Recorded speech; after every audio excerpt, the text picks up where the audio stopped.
The morning mist clung to the ancient stones of Windsor Castle like a shroud, masking the secrets that lay within its towering walls. Queen Camilla Parker Bowles adjusted her pearl necklace nervously as she prepared for what would become the most significant breakfast of her reign. The ornate dining room, with its golden chandeliers and portraits of long-dead monarchs watching from gilded frames, felt unusually cold despite the roaring fireplace. She had noticed the changes weeks ago. The subtle glances between staff members, the hushed conversations that stopped abruptly when she entered rooms, and most disturbingly, the way her food tasters had begun to look pale and sickly after their duties. Dr. Margaret Thornfield, the royal physician, had dismissed her concerns as stress-related paranoia, but Camilla's instincts told her otherwise. The queen consort settled into her usual chair at the mahogany dining table, its surface polished to mirror perfection. The morning newspapers lay folded beside her china place setting, their headlines proclaiming various political scandals and celebrity gossip. She barely glanced at them, her attention focused on the approaching footsteps echoing through the corridor. Eleanor Whitmore, her most trusted lady-in-waiting, entered with the silver tea service. The woman had served the royal household for 37 years, her loyalty unquestioned and her discretion absolute. Her graying hair was pulled back in its customary bun, and her blue eyes held their usual warmth as she arranged the delicate porcelain cups. "Your morning, Earl Grey, Your Majesty," Eleanor announced, her voice carrying the refined accent of her education at Cheltenham Ladies' College. "Cook has prepared it exactly as you prefer, with just a touch of bergamot oil." Camilla watched as the amber liquid poured from the silver teapot in a steady stream. The china cup, decorated with hand-painted roses, seemed to gleam in the morning light streaming through the tall windows. Something about the scene felt wrong, though she couldn't pinpoint exactly what troubled her. "Eleanor," she began carefully, "have you noticed anything unusual about the kitchen staff lately? Any new faces or changes in routine?" The older woman paused in her pouring, her hand steadying slightly. "Nothing that would concern Your Majesty, I'm sure. Cook did mention some difficulties with suppliers, but these things resolve themselves in time." The queen consort nodded, but her unease remained. She had learned to trust her intuition during her years navigating the treacherous waters of royal life. The same instinct that had warned her about Diana's growing popularity, that had guided her through the darkest days of public criticism, now screened danger. As Eleanor retreated to arrange the morning correspondence, Camilla lifted the teacup to her lips. The familiar aroma of bergamot filled her nostrils, but underneath it lurked something else. A faint, acrid scent that made her stomach turn. She set the cup down without taking a sip. "Eleanor, please ask Dr. Thornfield to join me for breakfast," she called out. "I'm feeling rather unwell this morning." 20 minutes later, the royal physician arrived, her medical bag clutched in her capable hands. Dr. Thornfield was a woman in her 50s, with sharp features and intelligent brown eyes that missed nothing. She had earned her position through merit rather than connections, a rarity in the traditionally male-dominated field of royal medicine. "Your Majesty, Eleanor mentioned you're feeling poorly," she said, setting her bag on a nearby chair. "What symptoms are you experiencing?" Camilla hesitated. How could she explain a feeling, an instinct, that something was terribly wrong? "It's difficult to describe, Doctor. I've been feeling watched, threatened, perhaps, and there's something about my tea this morning." "Dr. Jazzy." Thornfield's expression grew serious. "May I examine the tea service, Your Majesty?" The physician approached the table with scientific precision, her trained eye taking in every detail. She lifted the teacup to her nose, inhaling deeply. Her face paled slightly as she detected the same unusual scent that had alarmed Camilla. "With your permission, I'd like to take samples for analysis," Dr. Thornfield said, her voice carefully neutral. "It may be nothing more than a new blend from the suppliers, but given your concerns, we should be thorough." As the doctor carefully collected samples in small glass vials, Camilla found herself remembering conversations from recent weeks. King Charles had been increasingly distant, spending more time in his study poring over constitutional documents. Their conversations had become stilted, formal, lacking the easy companionship they had shared during their courtship years. The sound of heavy footsteps in the corridor interrupted her thoughts. Captain James Morrison of the Royal Guard appeared in the doorway, his usually composed face showing signs of strain. The tall, broad-shouldered officer had served the crown for 15 years, his loyalty beyond question, and his competence legendary among his peers. "Your Majesty," he said, bowing slightly. "I apologize for the intrusion, but I need to speak with Dr. Thornfield immediately. It's a matter of utmost urgency." The physician looked up from her sample collection, sensing the gravity in Morrison's tone. "What is it, Captain?" "We've discovered something troubling in the kitchen quarters," he replied, his eyes darting between the two women. "Several staff members have been taken ill with symptoms consistent with poisoning. The timing coincides with the preparation of this morning's tea service." Camilla felt the blood drain from her face. Her instincts had been correct. Someone within the palace walls was trying to harm her. But who? And why now, when she had finally begun to feel secure in her role as queen consort? Dr. Thornfield immediately began packing her samples with renewed urgency. "Captain Morrison, I need these analyzed immediately by our most trusted laboratory technicians. And please ensure that no one else consumes anything from this morning's kitchen preparations." "Already done, Doctor," Morrison replied. "I've sealed the kitchen and questioned all staff members present during the preparation. 3 individuals are currently being held for further questioning." The queen consort stood slowly, her legs feeling unsteady beneath her. "Who would want to harm me, Captain? After all these years, I thought the worst opposition had faded." Morrison's jaw tightened. "Your Majesty, we believe this may be connected to the recent constitutional discussions regarding the succession. There are those who see you as an obstacle to their preferred outcome." The implications hit Camilla like a physical blow. She had always known that her position was precarious, that public opinion could turn against her at any moment. But the idea that someone would resort to murder to remove her from the equation was almost too horrifying to contemplate. Eleanor returned to the dining room, her face etched with concern. "Your Majesty, the king has requested your presence in his study immediately. He seemed quite agitated when he called." Camilla exchanged glances with Dr. King, Thornfield, and Captain Morrison. Had Charles discovered the plot independently, or was he somehow involved? The thought made her feel sick with betrayal and fear. "Captain, I want you to accompany me to the king's study," she said, her voice gaining strength despite her inner turmoil. "And, Doctor, please expedite those tests. I have a feeling we're running out of time." As they made their way through the palace corridors, Camilla noticed how differently the staff looked at her now. Where once there had been respect mixed with polite distance, now she saw curiosity, pity, and in some faces something that might have been guilt. Word traveled fast within palace walls, and it seemed that news of the morning's events had already begun to spread. The king's study was located in the oldest part of the castle, its oak-paneled walls lined with leather-bound books and historical documents. Charles stood with his back to them, staring out the tall window at the manicured gardens below. His shoulders were rigid with tension, and his usually perfect posture seemed slightly bowed. "Charles," Camilla said softly, "Captain Morrison tells me there's been some trouble in the kitchen this morning." The king turned slowly, and she was shocked by the appearance of his face.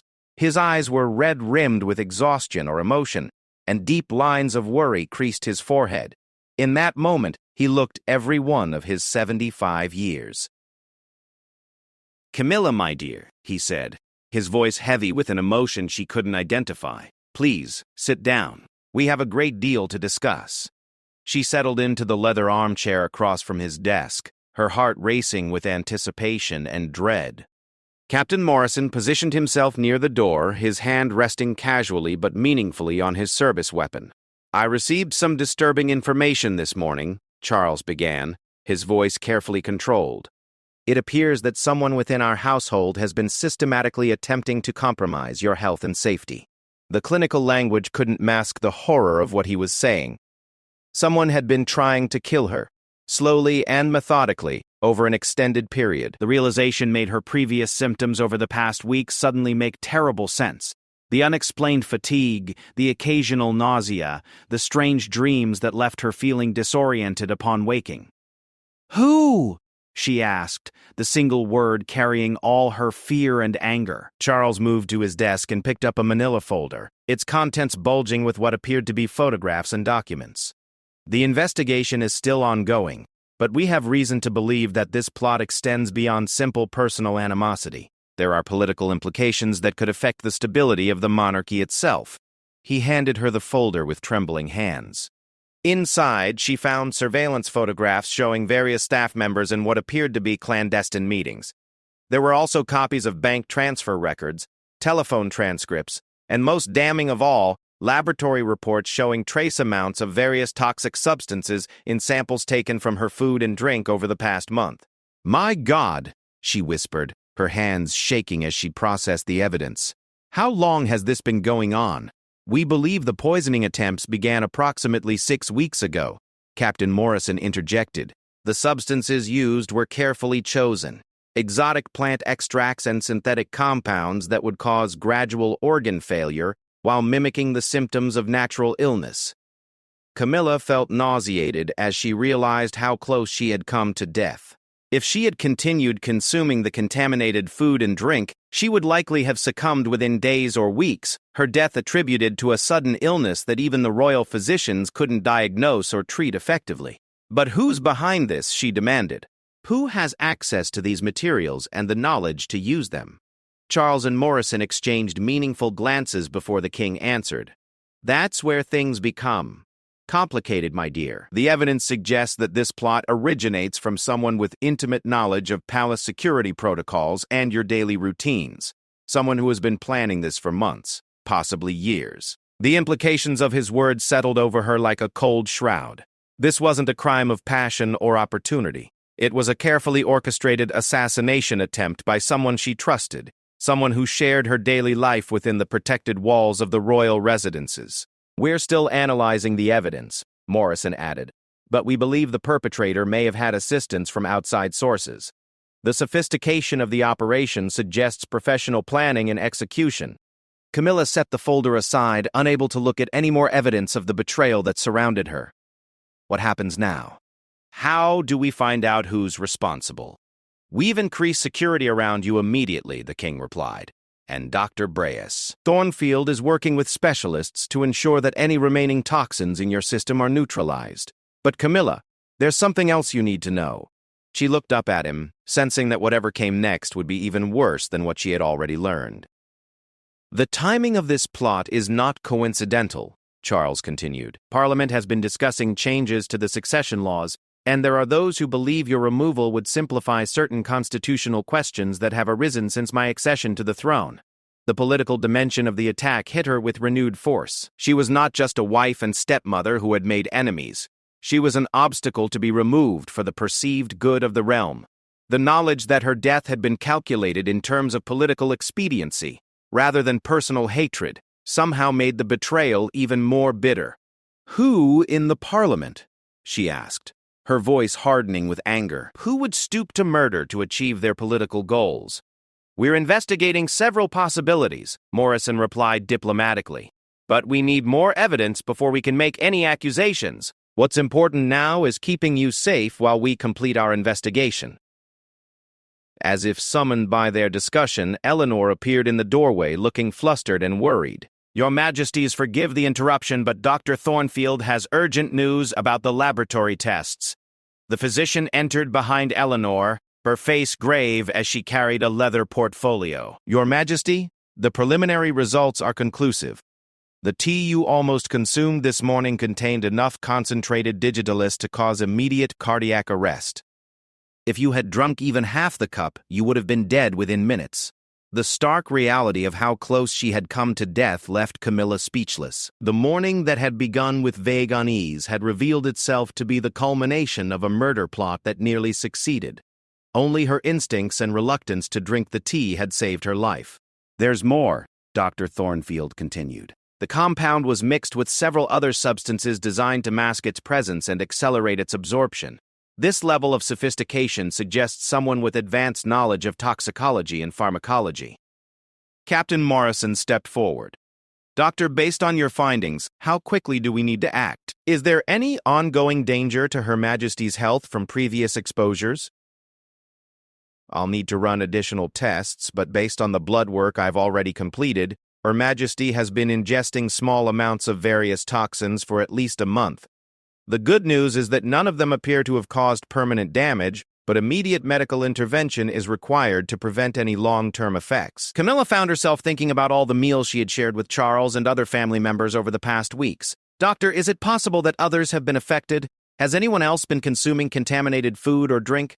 We're testing samples from all recent meals served to the royal family," Dr. Thornfield assured her. "So far, it appears that you were the specific target. The contamination was limited to items prepared exclusively for your consumption." The personal nature of the attack made it even more chilling. Someone had gone to extraordinary lengths to ensure that she, and she alone, would suffer and die. The level of planning and patience required for such a scheme suggested a depth of hatred or desperation that she found difficult to comprehend. "I want to know who had access to my food preparation," Camilla said firmly. "Every person who could have introduced these substances needs to be investigated immediately." Morrison nodded grimly. "We've already begun that process, Your Majesty. We're examining the backgrounds, financial records, and personal associations of everyone who has had contact with your meals or beverages in the past 2 months. And we're coordinating with MI5 to investigate any potential connections to outside organizations or foreign influences," Charles added. "This level of sophistication suggests professional involvement, and we cannot rule out international implications." The scope of the investigation was becoming clear. This was not simply a domestic dispute or personal vendetta, but potentially a matter of national security. The realization that her death might have been orchestrated by foreign powers or domestic terrorists added another layer of fear and complexity to an already overwhelming situation. Eleanor, who had remained quietly in the background during the discussion, finally spoke up. "Your Majesty, if I may ask, what are the security arrangements for this evening's state dinner? Should we consider postponing the event given these circumstances?" Camilla had forgotten about the formal dinner scheduled for that evening, an important diplomatic function with representatives from several European nations. The idea of sitting through hours of polite conversation while wondering who among the guests, staff, or even family members might be plotting her death seemed almost impossible. "We cannot postpone the dinner without raising questions that could compromise the investigation," Charles said after a moment's consideration. "But we will implement additional security measures and ensure that all food and drink is prepared and served under strict supervision. I'll coordinate with the kitchen staff to implement a secure chain of custody for all items served this evening," Morrison added, "and we'll have additional personnel positioned throughout the dining areas." Dr. Thornfield gathered her materials and prepared to leave. "Your Majesty, I'll need to see you again this afternoon to begin the detoxification process and monitor your vital signs. Please do not consume anything that hasn't been directly approved by Captain Morrison or myself." As the physician departed, Camilla found herself alone with Charles, and the weight of their shared knowledge. The marriage that had survived decades of public scrutiny and private challenges now faced its greatest test: the discovery that someone close to them harbored enough hatred to commit murder. "Charles," she said quietly, "do you believe that our family is truly safe? Could this extend beyond just me?" The king's expression grew even more troubled as he considered her question.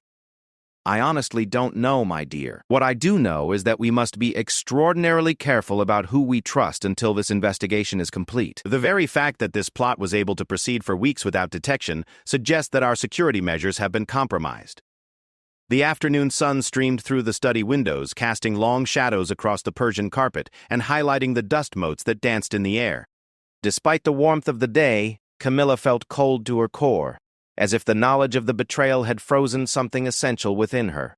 As evening approached and the time for the state dinner drew near, she realized that her life had been permanently altered. Never again would she be able to trust completely, to eat or drink without wondering about the hands that had prepared her food, or to sleep peacefully without considering who might have access to her private chambers. The woman who had fought so hard to earn acceptance as queen consort now faced the greatest challenge of her life: surviving long enough to discover who wanted her dead and why they were willing to risk everything to achieve that goal. The state dining room glittered with crystal and silver as the evening's formal dinner commenced, but beneath the polished veneer of diplomatic protocol, tension crackled like electricity. Queen Camilla sat rigidly in her designated chair, hyper-aware of every movement around her, every gesture from the serving staff, every glance exchanged between the assembled dignitaries. Ambassador Heinrich Müller from Germany engaged her in conversation about cultural exchanges between their nations, but she found herself studying his face for signs of deception rather than listening to his words. Could this distinguished diplomat, with his perfect English and practiced smile, be connected to the plot against her life? The paranoia felt overwhelming, yet she knew it was necessary for her survival. Captain Morrison had positioned additional security personnel throughout the room, disguised as waiters and minor diplomatic staff. Their presence should have been comforting, but instead it served as a constant reminder of the danger that lurked beneath the surface of royal protocol. Every time someone approached her chair or reached for a serving dish near her place setting, she found herself tensing for an attack that might never come. The French ambassador's wife, Madame Dubois, complimented the exquisite table arrangements, and Camilla forced herself to smile and respond appropriately. But her attention was focused on the young waiter who had just refilled her water glass. His hands had trembled slightly as he poured, and she noticed a small scar on his wrist that she didn't remember seeing before. Was he nervous because he was new to serving royalty, or because he was preparing to commit murder? "Your Majesty seems preoccupied this evening," observed Lord Pemberton, a senior member of Parliament who had known her for decades. "I hope you're not feeling unwell." The irony of his comment was not lost on her. If the morning's events had unfolded differently, she would indeed be feeling quite unwell, or more likely, she would be dead. "Just a slight headache, Lord Pemberton. Nothing that won't pass." As the evening progressed through its 7 courses, each dish vetted and tested by Dr. Bisson, Thornfield's emergency team, Camilla, began to notice subtle patterns in the behavior of those around her. Certain staff members seemed to avoid making eye contact with her, while others appeared unusually attentive to her needs. The Spanish ambassador kept glancing at his watch as if expecting something to happen at a predetermined time.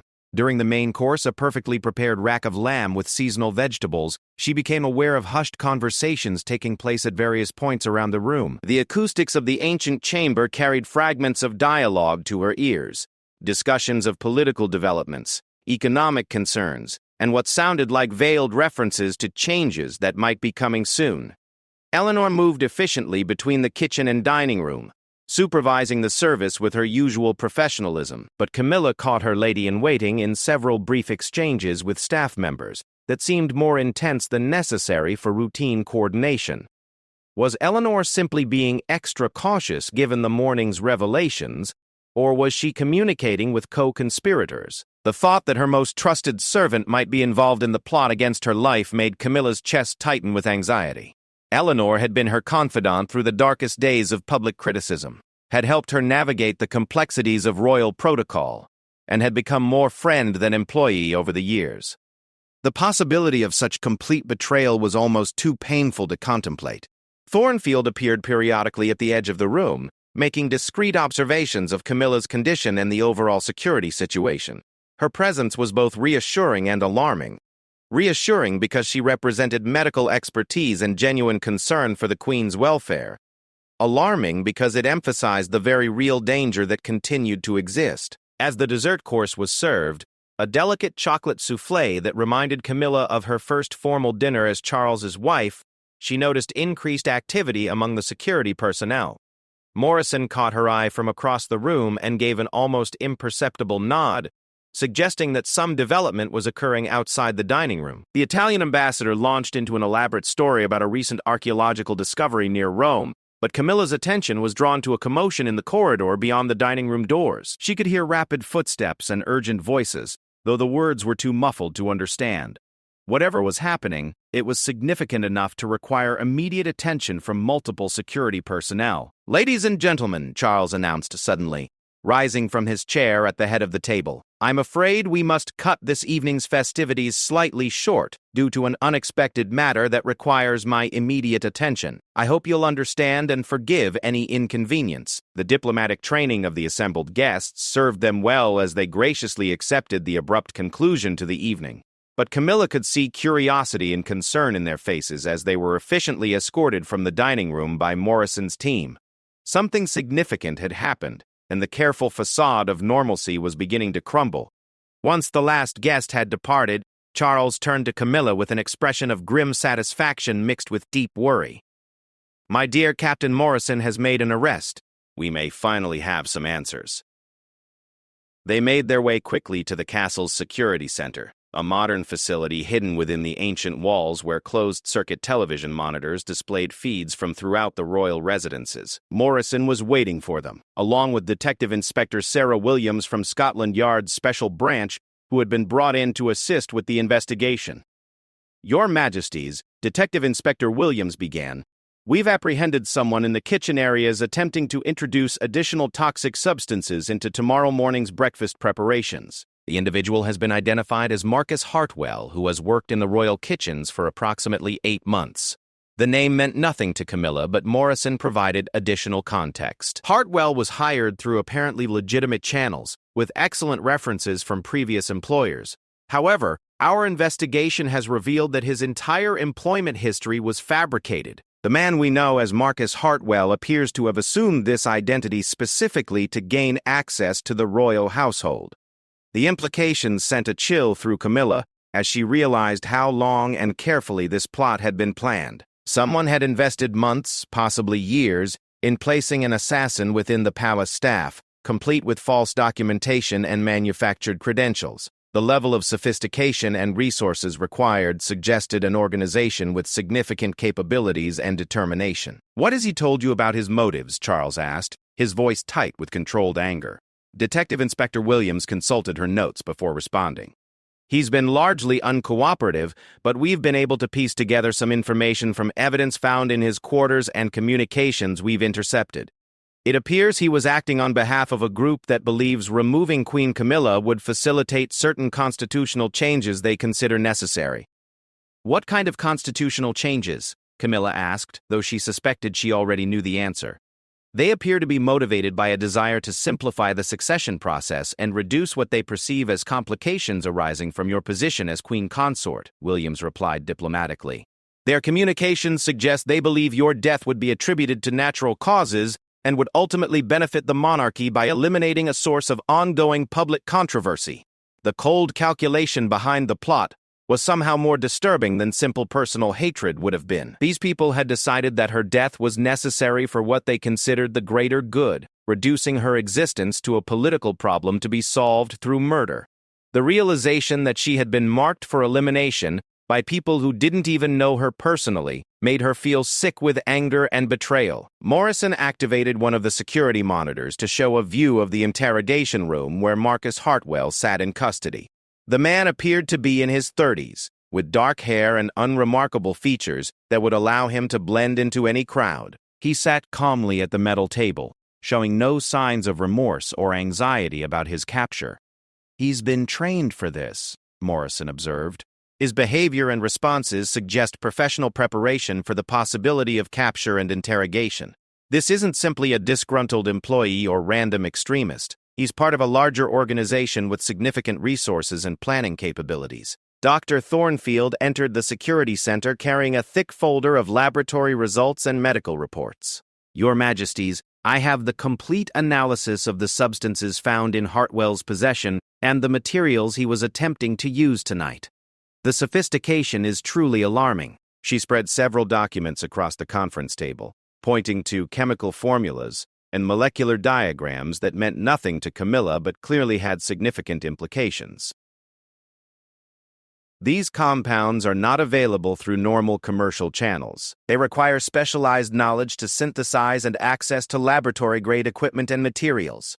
"What does that tell us about the people behind this plot?" Charles asked. "It suggests involvement by individuals with advanced training in chemistry or pharmacology and access to professional laboratory facilities," Dr. Thornfield replied. "We're looking at either academic researchers, pharmaceutical industry professionals, or possibly individuals connected to government research programs." The scope of the conspiracy continued to expand beyond anything Camilla had imagined possible. What had begun as suspicions about unusual symptoms and strange behavior had revealed a sophisticated assassination plot involving multiple individuals with professional training and significant resources. The realization that such an organization had targeted her specifically was both terrifying and bewildering. Detective Inspector Williams received a phone call that caused her expression to become even more serious. After a brief conversation, she ended the call and turned to address the group. "That was my colleagues at Scotland Yard.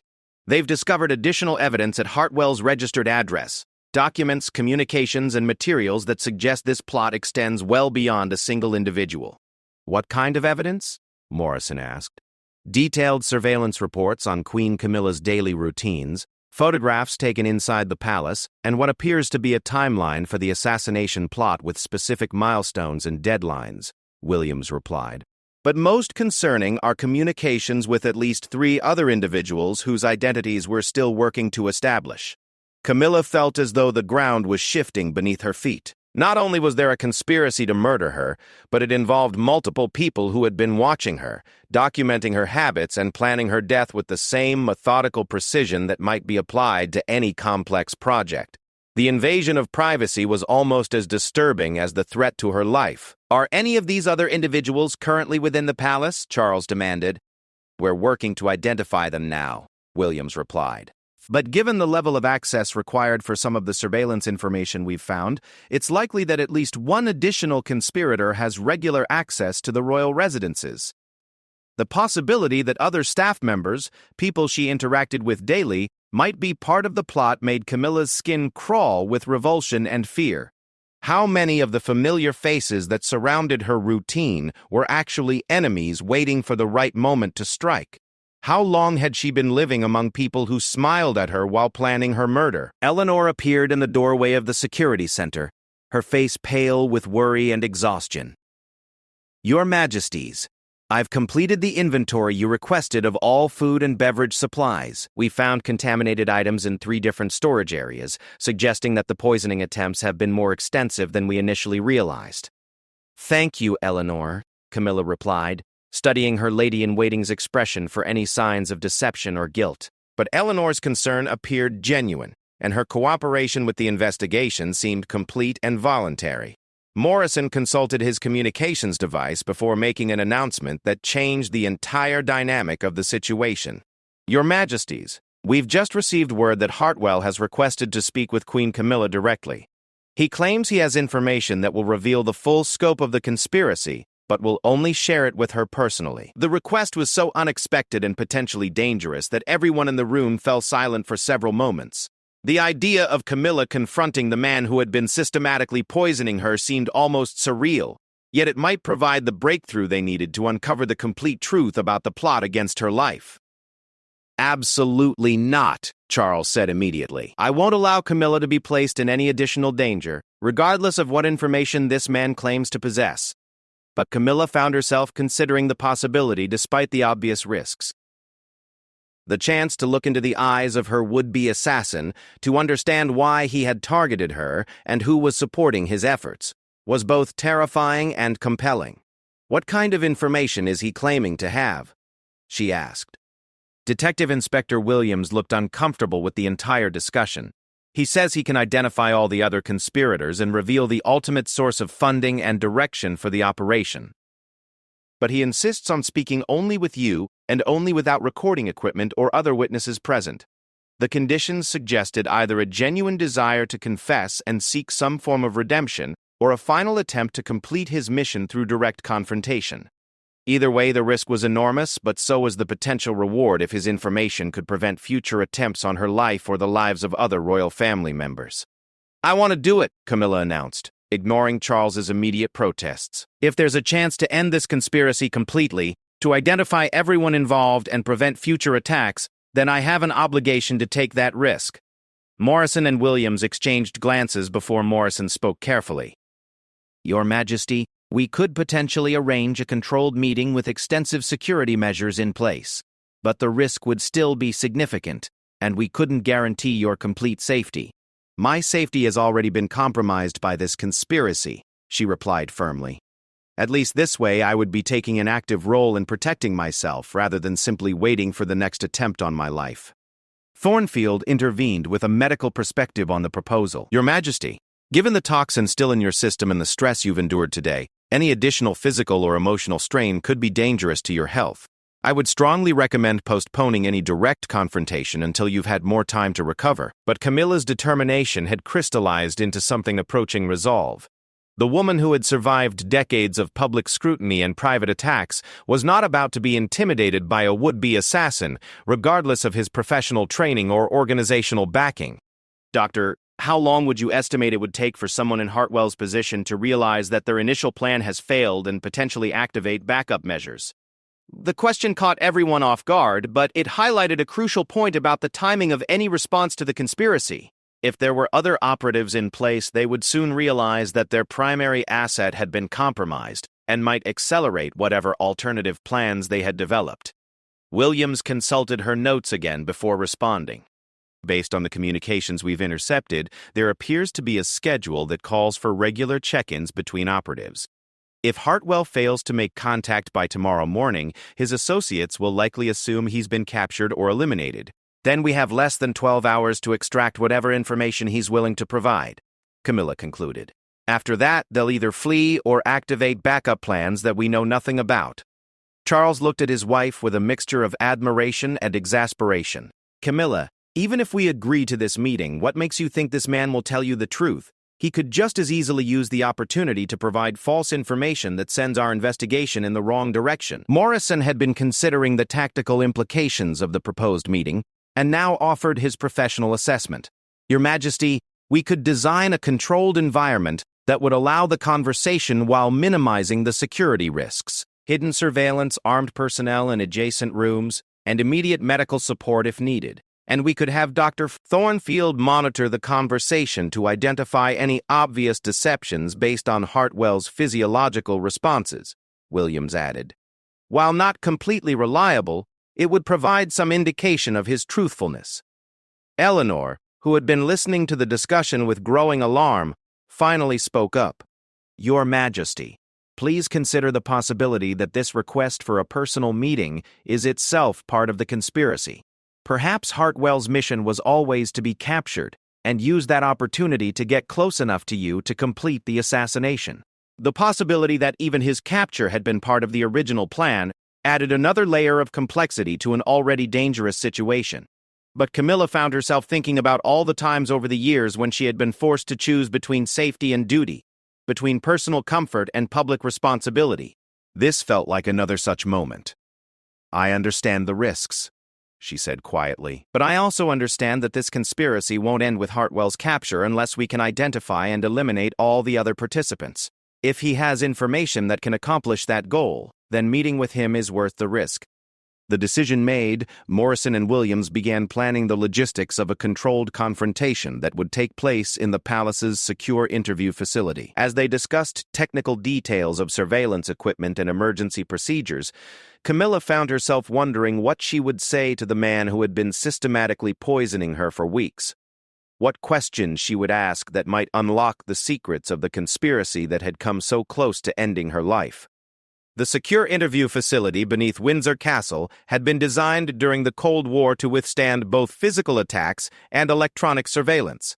Its reinforced walls and sophisticated monitoring systems making it the perfect location for the most sensitive conversations in British intelligence. As Camilla descended the narrow staircase leading to the underground chamber, she felt the weight of history pressing down upon her, knowing that countless crucial decisions affecting national security had been made in these sterile, windowless rooms.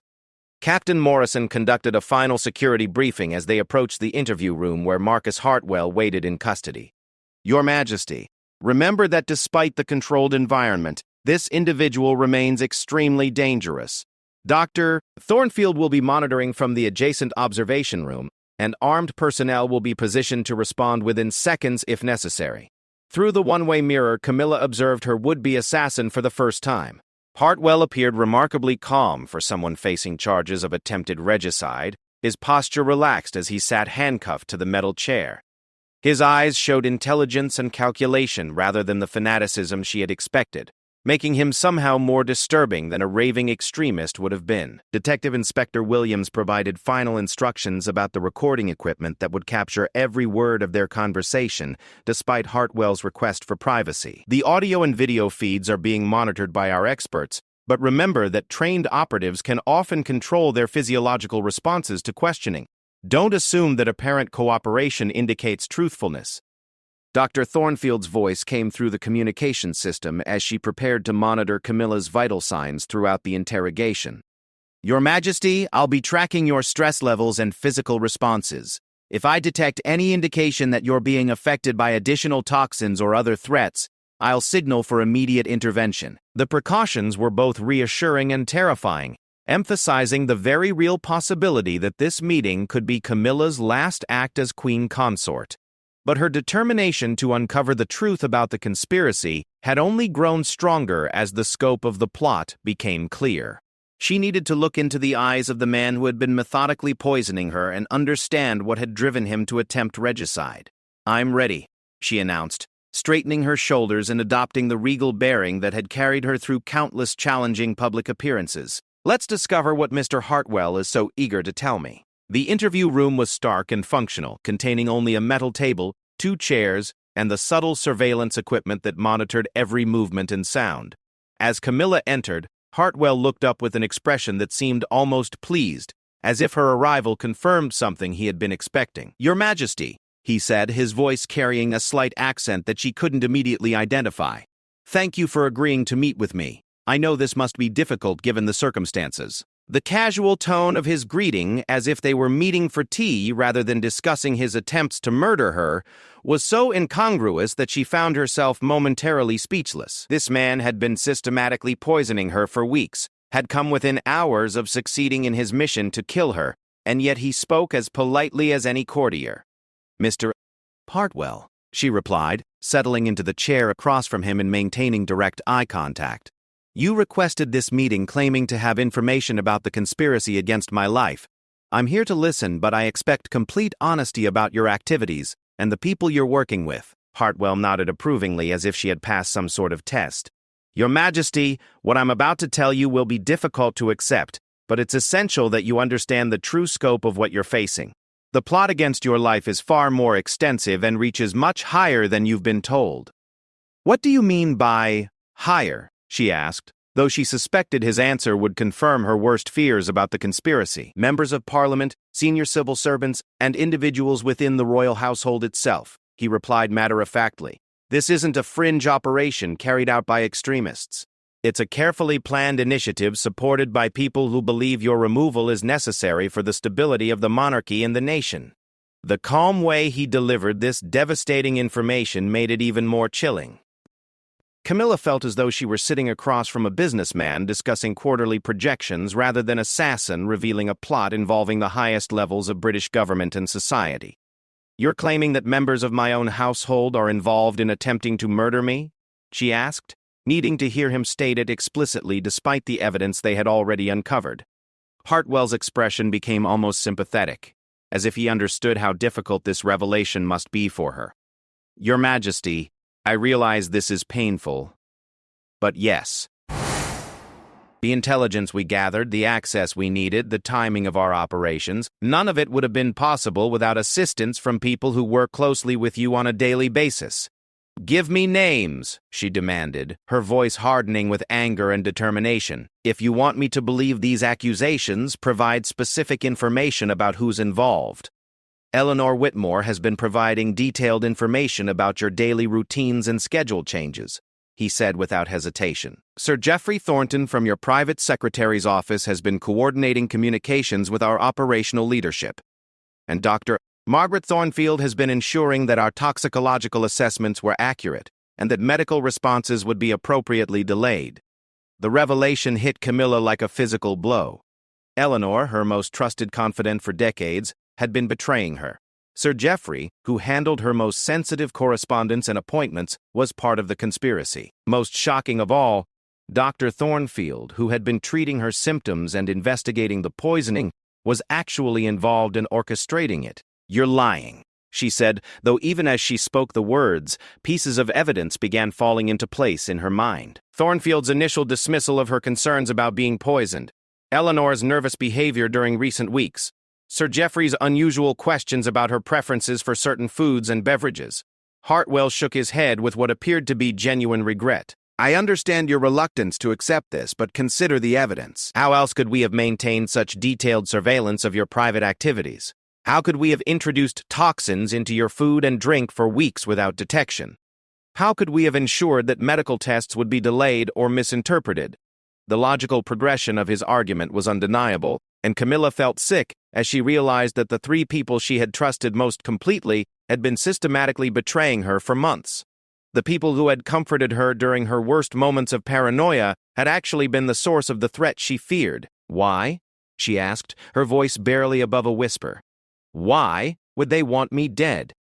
They believe your removal would solve several problems simultaneously, Hartwell explained with the detached tone of someone discussing academic theory. Public opposition to your role as queen consort continues to complicate the monarchy's relationship with Parliament and the people. Constitutional questions about succession and royal prerogatives remain unresolved. And your influence on King Charles is seen as an obstacle to certain policy initiatives they consider essential.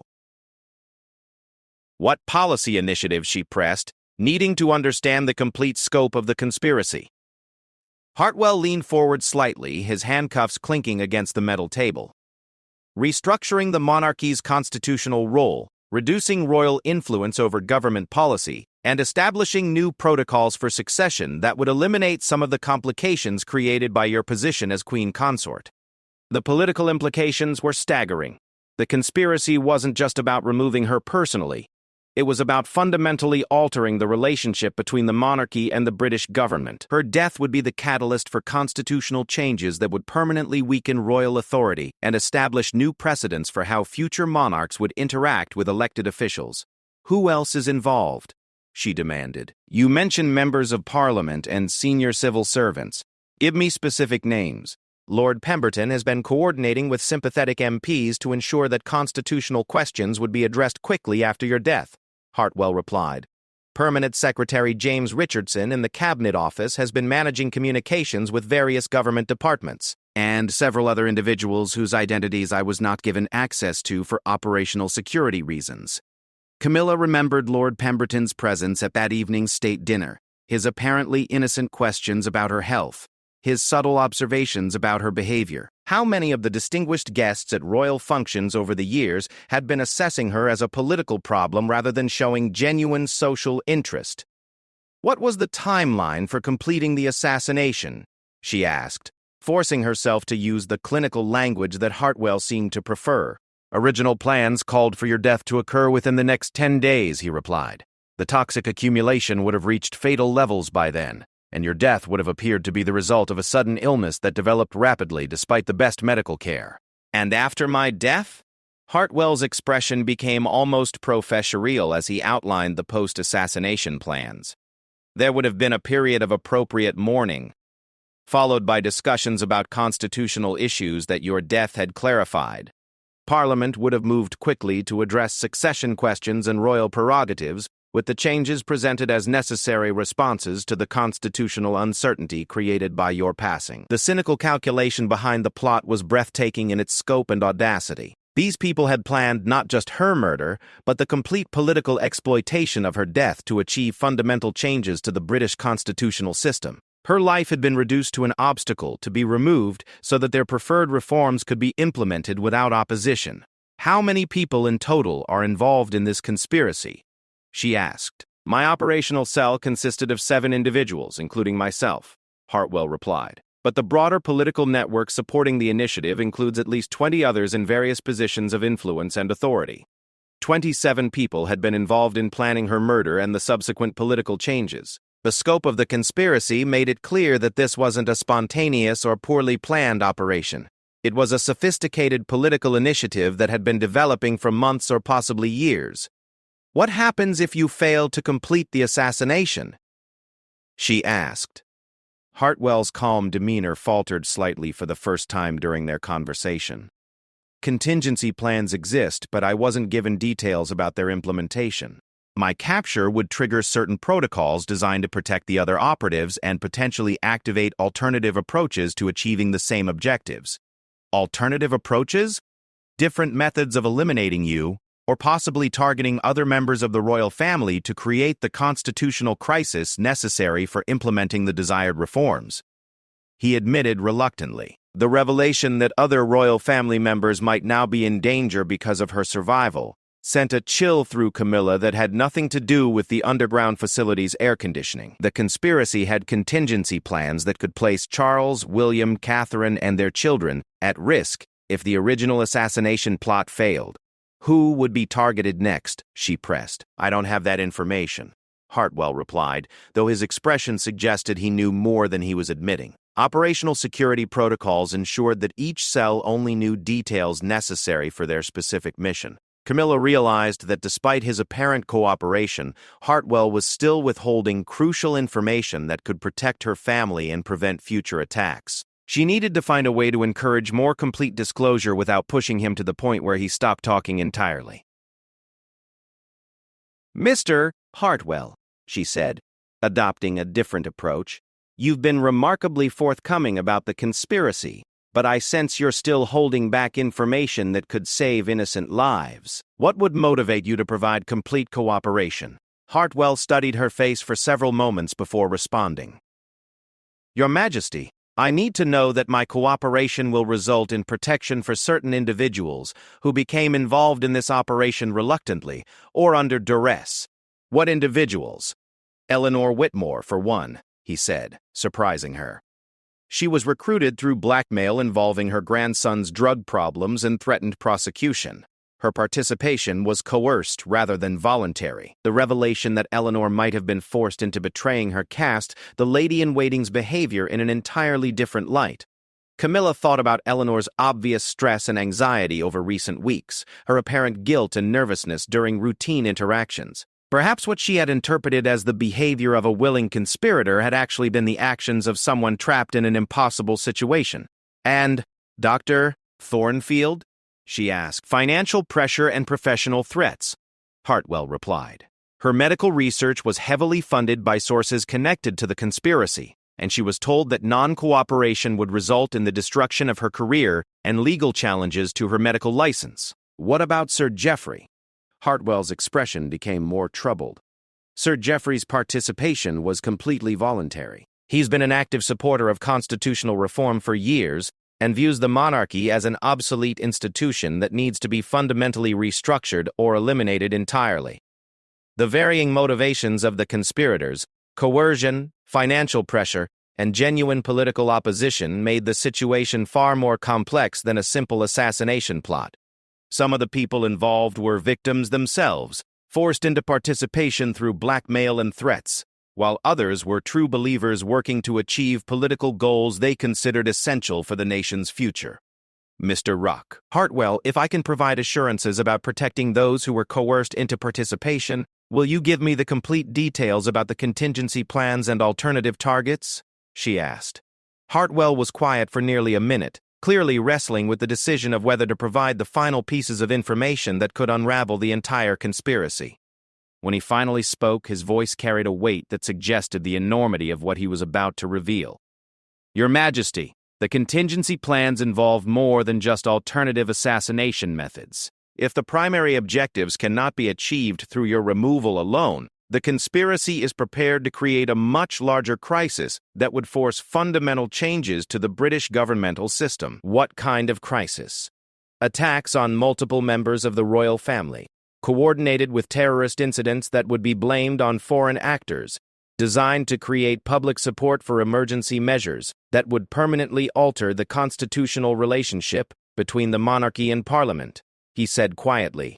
The scope of the conspiracy had expanded beyond anything Camilla could have imagined. What had begun as a plot to poison her had revealed itself to be a comprehensive plan to fundamentally restructure British society. Through orchestrated violence and political manipulation, the people behind this operation were prepared to commit acts that would constitute treason and terrorism to achieve their political objectives.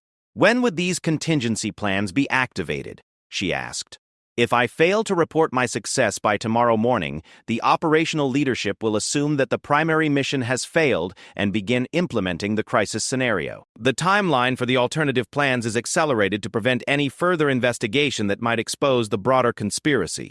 Camilla realized that her survival had potentially triggered a countdown to a much more devastating series of attacks that could affect not just her family, but the entire nation.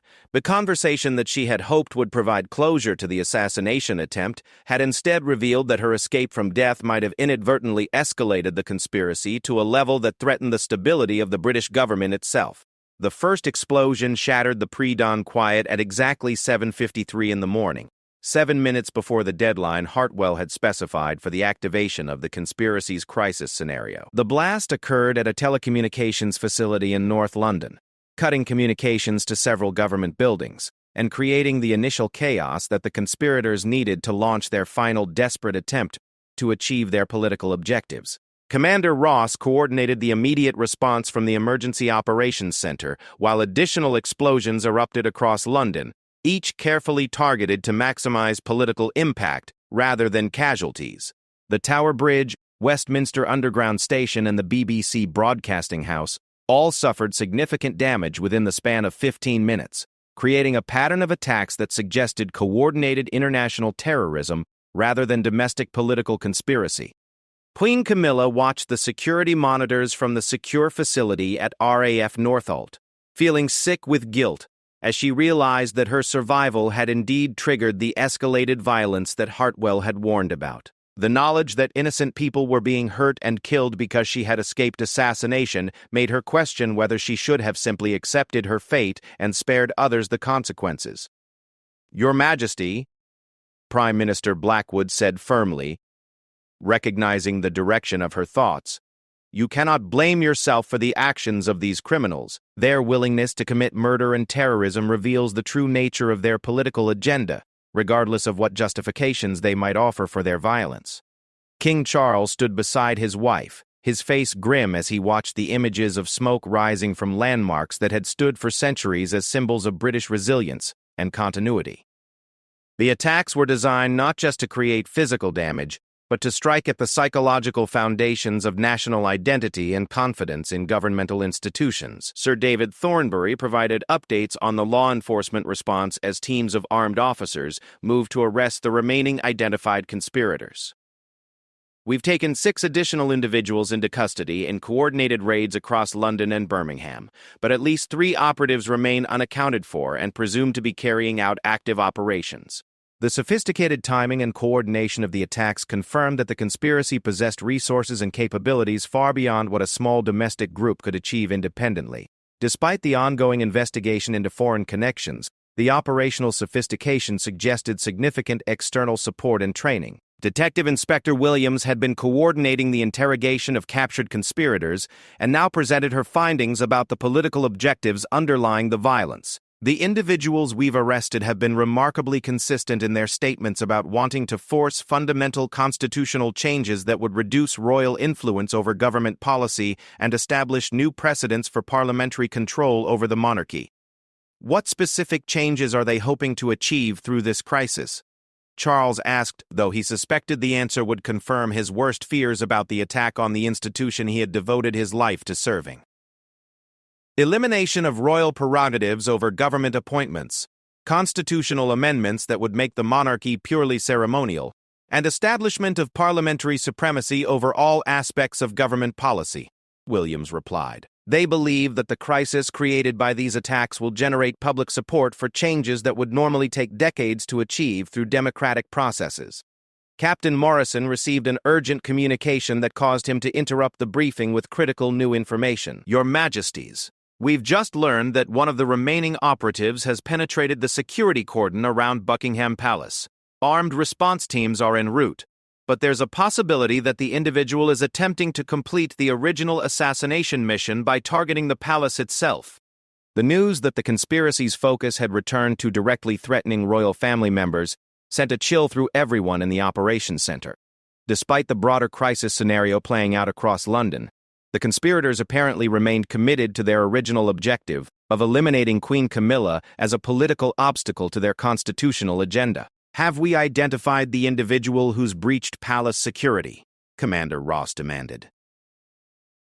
"Preliminary identification suggests it's Dr. Letro, Marcus Webb, a research chemist who was apparently recruited to provide technical expertise for the poisoning operation, Morrison replied.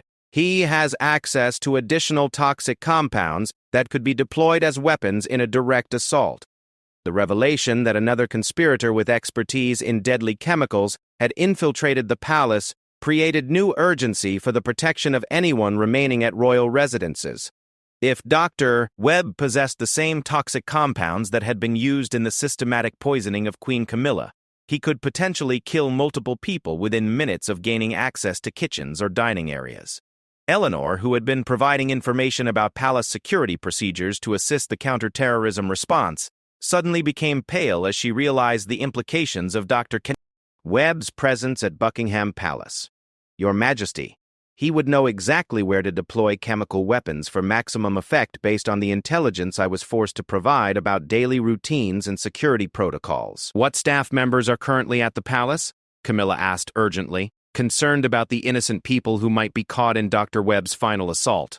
Morrison consulted his communications to determine the current status of personnel at all royal residences. Skeleton security teams and essential maintenance staff only, approximately 30 individuals total.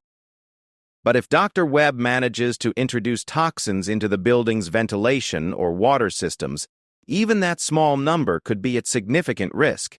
The tactical challenge of protecting people inside the palace while simultaneously preventing Dr. Webb from escaping to continue his operations elsewhere required careful coordination between multiple law enforcement agencies. Armed response teams had to balance the need for aggressive action against the risk of triggering the deployment of chemical weapons that could kill hostages or innocent bystanders. Sir Richard Pemberton provided intelligence updates about the broader implications of the crisis for international relations and British foreign policy. The attacks are already being exploited by hostile foreign governments as evidence of British political instability and declining security capabilities. We're facing both immediate terrorist threats and long-term diplomatic consequences. Have any foreign governments offered assistance with the investigation or counter-terrorism response? The Prime Minister asked. Several allies have provided intelligence sharing and technical support, Sir Richard replied, but we're being careful about how much information we reveal about the conspiracy's domestic political dimensions. The involvement of senior British officials in planning regicide and terrorism raises sensitive questions about our internal security. Sarah Mitchell, who had been monitoring Queen Camilla's medical condition throughout the crisis, provided an update that revealed another dimension of the ongoing threat. Your Majesty, we've discovered that some of the toxic compounds used in your poisoning have delayed effects that could emerge under conditions of extreme stress. I'm concerned that the emotional and physical strain of today's events might trigger additional symptoms. The possibility that the original poisoning could still pose health risks added personal urgency to resolving the crisis as quickly as possible. Even if Queen Camilla survived the broader terrorist operation, the accumulated effects of weeks of systematic poisoning might still prove fatal under the stress of the current situation. What kind of delayed effects are you concerned about? Charles asked, his voice tight with worry. Cardiac arrhythmias, neurological episodes, or organ failure could all be triggered by the combination of residual toxins and acute stress, Dr. Mitchell replied. We need to minimize Her Majesty's exposure to additional stress while ensuring her safety from ongoing external threats. The medical advice created a paradox protecting Queen Cam.